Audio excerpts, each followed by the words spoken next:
एक 16 साल का लड़का पाकिस्तान के खिलाफ उस वक्त बैटिंग करने के लिए उतरा जब भारत के 22 रन पर 4 मेन खिलाड़ी पवेलियन लौट चुके थे और उस खिलाड़ी के सामने वकार यूनिस जैसा बॉलर बॉलिंग करने के लिए खड़ा था। अचानक से वकार यूनिस का एक बाउंसर उसके नाक पे लगा, वो सीधे नीचे गिरा और उसके नाक से भयंकर खून बहने लगा। फिजियोथेरेपिस्ट ने कहा कि तुम वापस चलो, रिटायर हर्ट हो जाओ, लेकिन उस खिलाड़ी ने कहा मैं खेलेगा। उसके बाद उसने उसी ओवर में 3 बाउंड्रीज मारी और एंड तक नॉट आउट रह के मैच भी बचाया। खिलाड़ियों ने उसका हौसला देखकर कहा कि भले ही इसका कद छोटा है लेकिन भविष्य में यह नाम बहुत बड़ा करेगा। जी हां, उसका नाम है सचिन रमेश तेंदुलकर। एक वक्त था जब उनको उनकी भारी आवाज की वजह से ऑल इंडिया रेडियो तक ने काम देने से मना कर दिया था। जब तक बैठने को न कहा जाए शराफत से खड़े रहो। कद लंबा होने की वजह से कोई उनको मूवीज के लायक नहीं समझता था। जैसे तैसे काम मिलने लगा तो एक के बाद एक 12 मूवीज ने उनका हौसला तोड़ने का काम किया। लोग उन्हें कहने लगे कि वापस चले जाओ, लेकिन अगर वो इंसान वापस चला जाता तो क्या हमें हमारा सदी का महानायक मिल पाता? अगर जान गए हो तो उनकी मेहनत के लिए एक बार चैट सेक्शन में जरूर उनका नाम लिखिए। इंडिया और इंग्लैंड का T20 मैच चल रहा था। 18वें ओवर में फ्लिंटॉफ को युवराज सिंह ने 2 छक्के जड़े। फ्लिंटॉफ से रहा नहीं गया, उसने युवराज सिंह को कुछ अपशब्द कह डाले। इसके बाद युवराज सिंह का पारा 7वें आसमान पर था। अगला ओवर फेंकने आ रहे स्टुअर्ट ब्रॉड को यह अंदाजा भी नहीं था कि फ्लिंटॉफ की गलतियों का खामियाजा उसे भुगतना पड़ेगा। फिर क्या था, स्टुअर्ट ब्रॉड की अगली 6 गेंदों पर युवराज सिंह ने 6 छक्के जड़कर रिकॉर्ड बना डाला और 12 ही गेंदों में अपना अर्धशतक भी पूरा किया और भारत ने वो मैच भी जीता।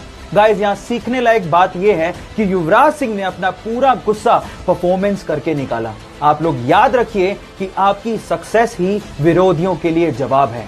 सो साइलेंट रहो और काम करते जाओ। सक्सेसफुल लोगों की 10 पावरफुल हैबिट्स में से सेकंड हैबिट है successful people take responsibility. Guys, successful लोग अपनी लाइफ में सक्सेस हो चाहे फेलियर हो पूरी रिस्पॉन्सिबिलिटी उठाते हैं। स्पेशली फेलियर के टाइम पे वो बहाने नहीं बनाते, दूसरों पे ब्लेम नहीं डालते।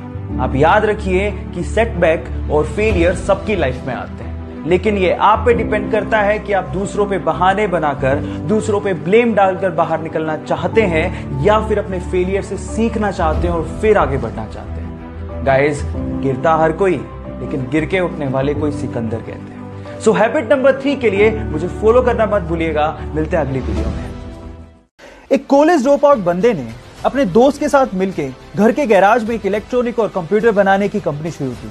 देखते ही देखते वो कंपनी $1 मिलियन कंपनी बन गई। जी हां, मैं बात कर रहा हूं एप्पल की और बंदे का नाम था स्टीव जॉब्स। लेकिन क्या आप जानते हैं कि स्टीव जॉब्स को उसी की बनाई गई एप्पल कंपनी से बाहर निकाल दिया गया था? जब उन्हें बाहर निकाला गया तो उनकी हिम्मत टूट गई, लेकिन उन्होंने हार नहीं मानी। एक नई कंपनी नेक्स्ट और फिर दूसरी नई कंपनी पिक्सर को बुलंदियों पर पहुंचाकर उन्होंने यह साबित कर दिया कि एप्पल के बोर्ड ऑफ डायरेक्टर्स ने जो किया वो गलत किया। फिर उसके बाद एप्पल में एज अ सीईओ उनकी एंट्री हुई और उसके बाद स्टीव जॉब्स ने और एप्पल ने कभी पीछे मुड़ के नहीं देखा। एप्पल दुनिया की मोस्ट इनोवेटिव कंपनीज में शुमार है, जिसकी वजह है सिर्फ और सिर्फ स्टीव जॉब्स। उनका एक डायलॉग, एक सक्सेस मंत्रा मुझे आज भी याद है, स्टे हंग्री स्टे फुलिश, जो आपको और मुझे इंस्पायर करता रहेगा। So guys, stay hungry stay foolish.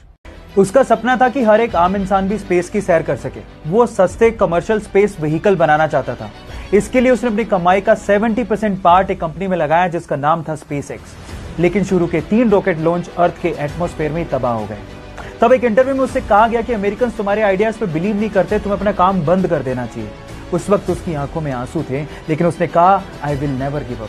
तब उसके पास सिर्फ इतना पैसा बचा था जिससे वो 4th रॉकेट लॉन्च कर सकता था, और अगर वो भी बर्बाद हो जाता तो वो और उसकी कंपनी पूरी तरह से बर्बाद हो जाती। लेकिन उसे अपने आइडियाज में बिलीव था।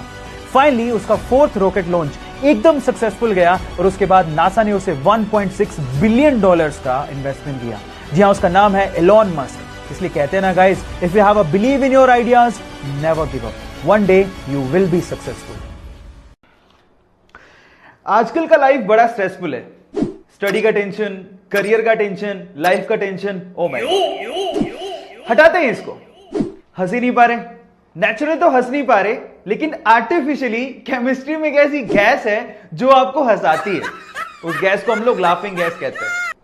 अब उस लाफिंग गैस का फॉर्मूला क्या है? Let me tell you. उसको हम लोग नाइट्रस ऑक्साइड कहते हैं। फॉर्मूला कैसे याद करेंगे? I will tell you. आप हंसते कैसे हो बताओ? इस इमोजी के जैसे। और अगर मैं यहां पे इस इमोजी का एक आंख उड़ा दूं और उसकी जगह उसके नाक को टिल्ट करके लगा दूं, you will have the formula. Look at it, N2O, that's it. Nitrous oxide N2O, जिसको हम लोग लाफिंग गैस भी कहते हैं। Thank you.